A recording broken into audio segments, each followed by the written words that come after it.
Jammikunta police స్టేషన్లో ఒక case report అయింది. ఎట్లా అంటే ఒక ఎస్సీ మాల కుర్రోడు మీద అలిగేషన్, ఆ కుర్రోడు మర్డర్ చేయబడ్డాడు. ఆ దాని మీద కేసు రిజిస్టర్ అయింది జమ్మికుంట పోలీస్ స్టేషన్లో, కరీంనగర్ డిస్ట్రిక్ట్, దాదేన్ కరీంనగర్. ఇప్పుడు ఏమైందో అదే డిస్ట్రిక్ట్ అయిందో నాకు తెలియదు. అవ్వలేదులేండి. కాలేదా? కాలేదు. అది పెద్దపల్లికో దానికి ఉన్నట్లేదు. అదే అయింది, చేంజ్ అయింది. అయితే ఆ అలిగేషను వాళ్ళ తండ్రి సమ్ లోకల్ కాంట్రాక్టర్, ఆయన ఈ ఎస్సీ ఎస్టీ సెల్ ఉంది కదా అని చెప్పేసి లోకల్ పోలీసు నా కొడుకును ఇట్లా పలానోళ్ళు చంపినరు, మళ్ళీ కేసు కూడా కట్టి కూడా పోలీసులు సరిగ్గా చేయలేదు, మీరు చేస్తారని చెప్పేసి మా సిఐడికి ఆయన స్వయంగా వచ్చాడు. అప్పుడు పుల్లారెడ్డి ఎస్పీ. ఆ రోజుల్లో పుల్లారెడ్డి ఇమ్మీడియట్గా కేసు నాకు ఎంటర్ చేశాడు. రాను ఇది ఎంక్వైరీ చేసి మొదలు, తర్వాత ఏముందో ఎవిడెన్స్ దొరికిన తర్వాత బుక్ చేయవచ్చు మనం అని చెప్పి నాకు కేసు ఎంటర్ చేశారు.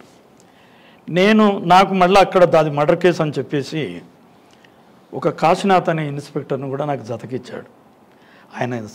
ఆయన కూడా ఎస్ఐ. ఆ రోజుల్లో ఇద్దరం ఎస్ఐలో వెళ్ళాం. అంటే ఇన్ఛార్జ్ నేనే, నాకు ఆయన అసిస్టెంట్. వెళ్ళిన తర్వాత కేసు ఫైల్ తీసుకొని పోలీస్ స్టేషన్ పోయి రిక్వెజిషన్ ఇచ్చి సీడీ ఫైల్ తీసుకున్నాను. తీసుకున్న తర్వాత చదివి దాని మీద హిస్టరీ ఎలా ఉందంటే, ఒక గౌండ్ల ఇంట్లో ఈ అబ్బాయి అద్దెకుంటాడు చదవనీకి. వాడు చిన్న అది ఎంతవరకు ఉన్నా కానీ 10th చదువుతున్నాడు, 10th క్లాస్ చదువుతుంటా వాళ్ళ ఇంట్లో కిరాయకుంటే ఆ ఇంట్లో, ఆ గౌండ్ల ఇంట్లో వాళ్ళ మొత్తం అందరూ కళ్ళు గీసేవాళ్ళే. కళ్ళు గీస్తారు, కళ్ళు అమ్ముకొని బతుకుతారు. ఆ జమ్మికుంట ఏరియాలకంతా కళ్ళు రోడ్ల మీద పెట్టి అమ్ముతూనే ఉంటారు. ఆ కళ్ళు అమ్మేటోళ్ళు ఇంట్లో వీడు కిరాయకుంటే అదంతా చదివితే ఈ విధంగా ఉన్నది. ఇతడు చచ్చిపోయిండు, నోట్లకి వెళ్ళి నురుగు వస్తుంది, వాళ్ళ ఇంట చచ్చిపోయిండు అని చెప్పేసి మన ఎఫ్ఐఆర్ చెప్తుంది. దాని మీద లోకల్ పోలీస్ స్టేషన్ ఇదంతా వాడంతలో వాడే ఈ కమిషనరేట్ సూసైడ్ అన్నట్టుగా కేసును క్లోజ్ చేసేసారు. 174 కింద క్లోజ్ చేసేసారు. అది మనకు వచ్చినాక అంతా చదివిపోయినాక ఇక స్పాట్కి వెళ్ళాలా. వాళ్ళ ఇంటికి వెళ్ళాను. ఫస్ట్ సీనా పప్పిని చూడాలని ఆ ఇంటికి వెళ్ళాను. ఇంటికి వెళితే ఎట్లా ఉందంటే, ఇక్కడనేమో ఓనర్స్ ఉంటారు, ఈ రూమ్లోనేమో ఆ కుర్రోడు అద్దెకుంటాడు. మధ్యలో ఒక విండో ఉంటుంది. ఆ విండో తెరుచుకోవచ్చు, మూసుకోవచ్చు ఆ విండో. అయితే ఈ కుర్రోడు ఇట్లనే ఉంటుండు. ఆ తల్లి ఏమో మొగడు చచ్చిపోయిండు, ఆ ఆ ఇంటి యజమాని మామ చనిపోయిండు, అత్త ఉంటుంది, బిడ్డ ఉంటుంది. వీడు సొంత మేనమామ, అక్క బిడ్డనే చేసుకున్నాడు వీడు. ఆ పిల్ల చాలా యంగ్ పిల్ల, చాలా చిన్న పిల్ల. అప్పుడు ఎంత ఉన్నదో నేను అనుకుంటాను, మంచి వయసులో ఉంది, 18 ఏండ్లు ఉంది. వీడేమో ఏజ్డ్ పిల్ల, ఎవరు మొగడు. వీడు కళ్ళు గేనికి పోతాడు. అదంతా పోయిన తర్వాత అదంతా చెక్ చేసుకున్నాక ఇంట్లో ఎవరు ఉంటారు, ఇంట్లో మేము ఉంటాం సార్, ఆ పిల్ల ఉన్నది, వాళ్ళ అమ్మ ఉన్నది. అందులోనాక ఇంట్లో ఎవరు ఉంటారు, ఆ పిల్లగాడు. అక్కడ ఆ మంచం ఉన్నది, ఆ మంచం మీద వాడు చచ్చిపోయి ఉన్నాడు. అంటే as per CD FIR case file ప్రకారంగా, లోకల్ పోలీస్ ప్రకారంగా అక్కడ ఉన్నారు.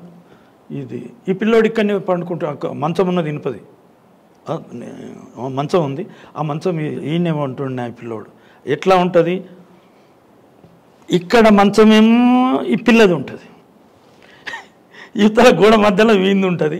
ఆ కిటికీలోకి వెళ్ళి ఇద్దరు, వీడు ఎప్పుడైతే బయటికి పోతాడో ఇద్దరు అంతా అన్ని కిస్సింగులు బొస్సింగులు అన్ని పించింగులు బొంచింగులు అన్నీ జరుగుతూ ఉన్నాయి.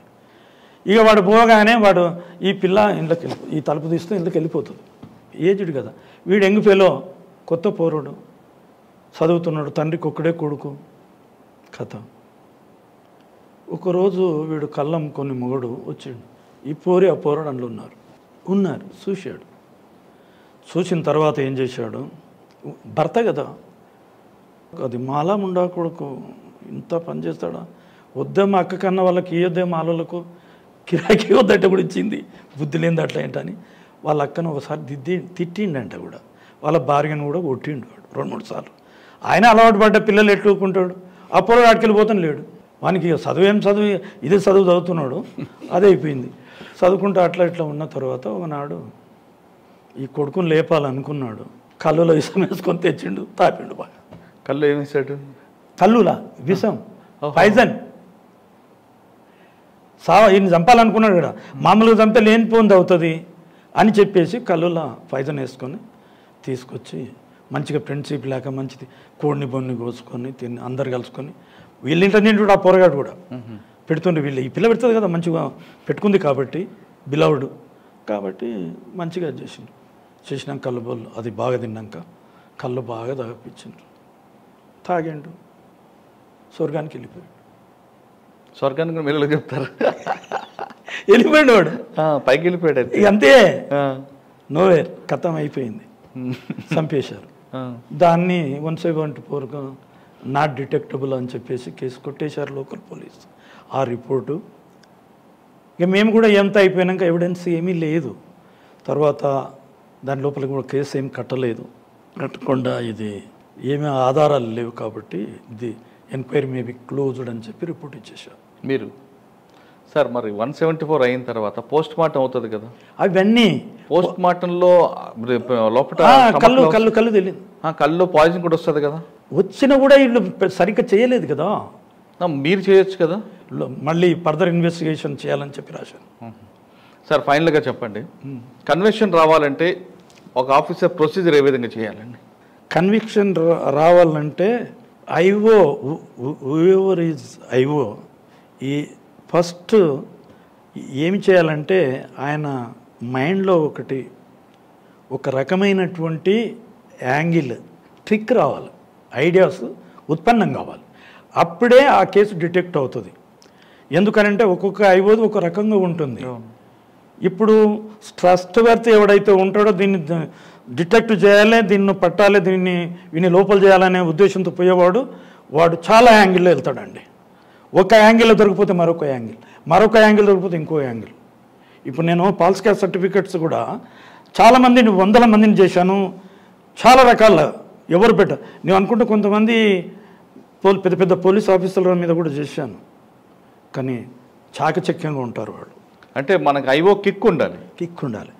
అయితే దాని ప్రాసెస్ ఎట్లా ఉండాలంటే, ఇప్పుడు ఒక మర్డర్ కేసు జరిగింది, ఫర్ ఎగ్జాంపుల్ చెప్తాను. అక్యూజ్డ్ని మనం పట్టుకుంటాం మర్డర్ కేసుల్లో. మొట్టమొదలు దౌర్జన్యం, ఇప్పుడు మా పోలీసు వాళ్ళు నేను అంటున్నాను, పోలీసు వాళ్ళు లా ప్రకారంగా డ్యూటీలు చేయట్లేదు ఏమని అనుకొని, they are violating law and likewise they are doing nonsense and third method degree against the accused or victims also. ఈ విధంగా చేస్తున్నారు, అది పద్ధతి కాదు. నువ్వు మొదలు ఒక అక్యూజ్ను పట్టుకొని కొట్టక్కర్లేదండి, లేదు. మీకు ఫర్ ఎగ్జాంపుల్ కారంచెట్టు కేసులో చెప్పాను, 32 మందిని నేను ఎట్లా అరెస్ట్ చేశాను, అదే ప్రొసీజర్. నీవు ఏ విధంగా అవుతుందని నీ ఆలోచన వస్తే తప్పకుండా కేసు సక్సెస్. ఇక్కడ ఒక ఇష్యూ సార్, నేను చెప్తాను, ఇంక దీన్ని ఎట్లా చేయాలి అది చెప్పిన ఇంగ్రీడియంట్స్ ఏంటో నేను చెప్తాను, దాన్ని చెప్పినాక మీరు క్వశ్చన్ ఏంటి. అయితే అక్యూజ్డ్కు ఉన్న అలవాట్లు ఏమిటి మనం మొదలు దాన్ని అబ్జర్వ్ చేయాలి, బాగా అడగాల. బాగా అడుగుతుంటే చెప్తాడు, నేను కొట్టను బిడ్డ, ఏమొద్దురా, మానవులే పొరపాట్లు చేస్తారు, మానవుడు పుట్టింది మంచి చెడు చూడడానికే కదా, నువ్వు మంచి చూద్దాం అనుకుంటావు, చెడు చూద్దాం అనుకుంటావు, తెలివి లేకనే కాదు, తెలివితోనే తప్పు చేస్తాడు మానవుడు. కాబట్టి నువ్వేమనవుడు ఎందుకురా దెబ్బలు తినేది, ఎందుకు ఊరికే థర్డ్ మెథడ్ డిగ్రీ ఎందుకు, వాడు ఇంట్రాగేషన్ చేస్తుంటే వాడు అక్యూజ్డ్ కాళ్ళల్లో మేకులు కొడతారండి, పెట్రోల్ పోసి ముడ్డి కాలుస్తారండి, ఎంత అన్యాయం. ఇప్పుడు స్టూవార్డ్ పూరపు క్రిమినల్స్ ఉన్నారు, పత్తెనరకు ఉన్నారు, ఎరకలా వడ్డేవాళ్ళు. వాళ్ళు నిజంగా చెప్తున్నాను, నీవెంత చెప్పినా వాళ్ళు చెప్పరు, సావనికనే సిద్ధం ఉండి వాళ్ళు ఒక ప్రొఫెషన్ ఎన్నుకున్నారు. They are called professional offenders. వాళ్ళు నువ్వు ఎంత సావనిక సిద్ధం కానీ ఫ్యాక్ట్ రివీల్ చేయనిక వాళ్ళు ఉండనే ఉండరు. కాబట్టి మన మైండ్లో అది రావాలి. ఐఓకి ఓవెవర్ మేబీ ఐఓ ఆయన మైండ్లో అది రావాలి, థింకింగ్ రావాలి. ఆ థింకింగ్ నువ్వు ఎట్లా డిటెక్ట్ చేద్దాం అనేటువంటి థింకింగ్ ఉంటే వాని సైకాలజీ ప్రకారంగా లాజిక్గా అని ఇంట్రాగేషన్ స్టార్ట్ చేయాలి. ఎట్లా చేయాలి అని ఆశయాలు ఏమున్నది. మొట్టమొదటి బిడ్డ నీవేం తింటావు చెప్పు, ఆకలిగున్నావా? ఎవరని ముఖం చూస్తే ఆలిపోయినట్టున్నది బిడ్డ, చాదెత్తునా లేకపోతే బిర్యానీ తెప్పిస్తామా, ఏం తింటావు బిడ్డ చెప్పరా, నాకు కూడా ఆకలింది, ఇద్దరం తిందామా అట్లా అనేవరకు వానికి ఎంత అవుతుంది, ప్రిన్సిప్ ఏర్పడుతుంది. అతను అనేవారు సార్ ఎంత మంచివాడు, మిగతా వాళ్ళందరూ వచ్చి కొడుతున్నారు తంతున్నారు, ఈ సార్ అట్లా ఏంద్రా అమ్మ చాలా మంచివాడు, ఇంత మంచిగా మాట్లాడేవాడు ఎక్కడున్నాడు అని అనుకుంటారు.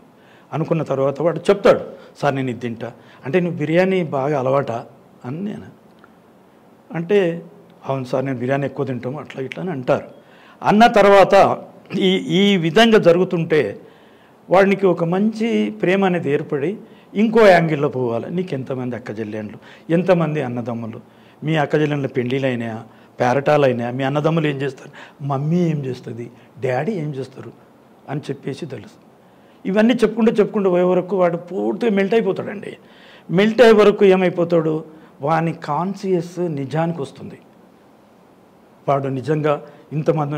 ఇంకొకటి చూడరా, నువ్వు జైల్లో నువ్వు చేసే ప్రొఫెషన్ ఇదే, నువ్వు ఇది దొంగతనం చేస్తేనే బతుకుతావు, నీవు మర్డర్ చేస్తుంటే నువ్వు మళ్ళీ మర్డర్ చేస్తావు, మళ్ళీ జైలుకోతావు, మళ్ళీ మంచి ఫెసిలిటీ ఉంటుంది కోర్టులో, నువ్వు అదే నమ్ముకుంటే ఎట్లా?